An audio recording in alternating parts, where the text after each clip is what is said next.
کسی شہر میں ایک درزی رہتا تھا۔ ایک دن وہ معمول کے مطابق اپنی میز پر بیٹھا کپڑے سینے میں مصروف تھا۔ کام کے دوران وہ باہر آتے جاتے لوگوں پر بھی کھڑکی سے نظر ڈال لیتا تھا۔ اسی دوران باہر سے ایک عورت سر پر ٹوکری اٹھائے آواز لگاتی ہوئی گزری، مزیدار مربے لے لو، مزیدار مربے لے لو۔ یہ عورت ہر روز یہاں سے گزرتی تھی، لیکن درزی نے اس سے کبھی مربا نہیں خریدا تھا۔ آج درزی کا دل چاہا کہ چکھ کر دیکھے کہ مربا کتنا مزیدار ہے۔ درزی نے دروازہ کھولا اور عورت کو آواز دے کر روک لیا۔ عورت دروازے کے قریب ہی بیٹھ گئی۔ اس نے ٹوکری اتار کر زمین پر رکھ دی اور درزی کو اپنے بنائے ہوئے مربے دکھانے لگی۔ وہ ایک ایک کر کے درزی کو ہر مربے کی خوبیاں بتا رہی تھی۔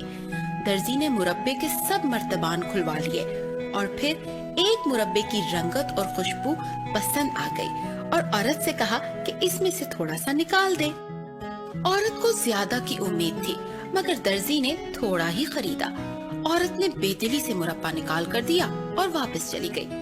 درزی نے چھری سے بن کاٹا اور اس میں مربا لگایا۔ پھر اس نے سوچا کہ پہلے اپنا کام پورا کر لے پھر کھائے گا۔ وہ کپڑے سینے لگا، پر میٹھے کی خوشبو سے مکھیاں آ کر تھالی پر بھن بھنانے لگی۔ درزی ان کی طرف دیکھ کر چلایا، تم میرے کھانے پر آ کر کیوں بیٹھ گئی ہو؟ اس کے بعد وہ ہاتھ سے مکھیاں اڑانے کی کوشش کرنے لگا، لیکن ہر دفعہ مکھیاں دوبارہ آ کر بیٹھ جاتی۔ اب درزی بہت غصے میں آ گیا۔ اس نے ایک موٹا کپڑا اٹھایا اور مکھیوں کے اوپر دے مارا۔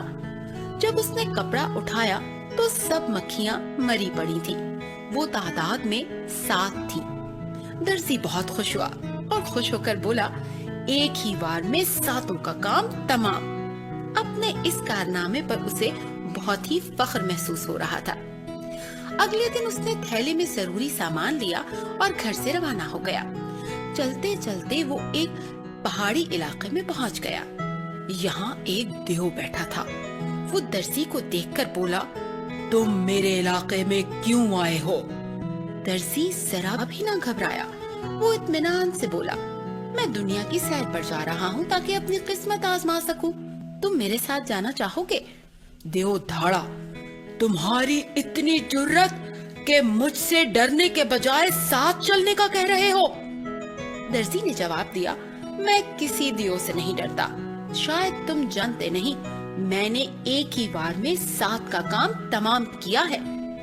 دیو یہ سن کر گڑبڑا گیا۔ وہ سمجھا کہ اس بونا نما مخلوق کے پاس کوئی خاص طاقت ہے جس سے یہ 7 دیو مار چکا ہے۔ دیو نے اپنا روپ ڈالنے کے لیے ایک چٹان اٹھا کر ہوا میں اچھال دی۔ پھر اس نے درزی سے پوچھا، کیا تم ایسا کر سکتے ہو؟ درزی نے کہا، میں ابھی تمہیں اپنا کمال دکھاتا ہوں۔ میں پتھر میں سے پانی نکال سکتا ہوں۔ اس نے تھیلے میں سے پنیر کا ایک ٹکڑا نکال کر اسے ہاتھوں میں دبایا تو پانی نکل آیا، لیکن دیو اسے پتھر کا ٹکڑا ہی سمجھا۔ دیو کو یقین ہو گیا کہ یہ لڑکا اس سے کہیں زیادہ طاقتور ہے۔ اس کی طاقت کو مان گیا وہ۔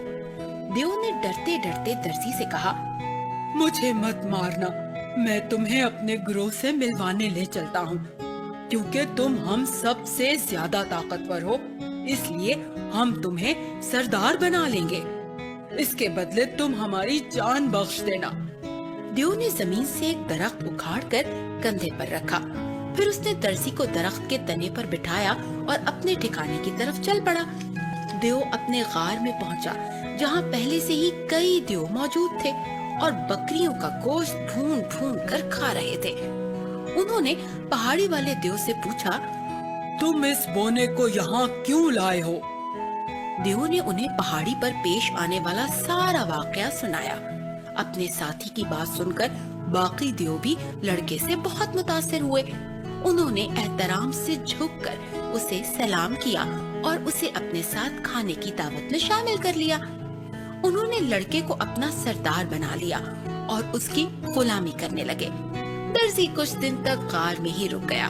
ہر دیو نے اس کی خوب خاطر مدارات کی۔ ایک دن وہ انہیں الوداع کہہ کر دوبارہ اپنے سفر پر نکل پڑا۔